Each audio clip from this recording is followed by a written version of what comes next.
नमस्कार, मी सौ अनुष्का निलेश तळेगावकर. मी डॉक्टर भाग्यश्री वैद्य यांच्याबद्दल तुम्हाला थोडीशी माहिती थोडक्यात त्यांचं काम सांगणार आहे. नमस्कार.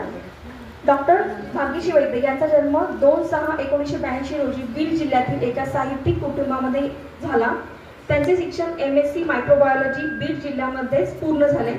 तसेच संगीत उपांत्य विरासत, सुगम संगीत, पत्रकारिता या गोष्टी बीड आणि लातूर या ठिकाणी शिकल्या. मायक्रोबायोलॉजीसाठी बीड सारख्या छोट्या जिल्ह्यामध्ये झाले. त्यांचं मायक्रोबायोलॉजी बीड जिल्हा झालं.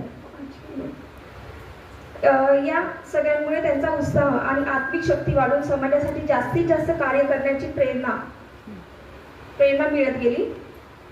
त्यांनी वयाच्या 13 व 14व्या वर्षामध्ये विविध विषयावर लेख लिहायला सुरुवात केली. 13-14व्या वर्षात आपल्याला लेख कसे लिहितात ते तरी माहित होतं का? त्यांनी त्या वर्षात सुरुवात केली. ग्रेट, मस्तच. मराठवाड्यामधील सुप्रसिद्ध वर्तमानपत्र झुंजार नेता या पेपरमध्ये त्यांचे लेख यायचे. तसेच आकाशवाणी केंद्रामध्येही त्यांनी वेगवेगळ्या विषयांवर कार्यक्रम व्हायचे त्यांचे.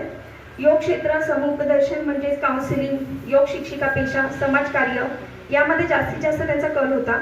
आपल्या ज्ञानाचा उपयोग आपण समाज कल्याणासाठी करू शकतो यासाठी त्यांनी लहान मुलांसाठी बेड डेव्हलपमेंट यामध्येही स्पेशलायझेशन केलं आणि योग क्षेत्रामध्ये त्यांची रुची अजून वाढू लागली. योग आणि नॅचरोपॅथीमध्ये त्या डॉक्टरेट झाल्या. त्यामध्ये लहान मुलांचं करिअरमध्ये काउन्सिलिंग करण्याला त्यांनी सुरुवात केली. तर आज संपूर्ण जगभरातून त्यांच्याकडे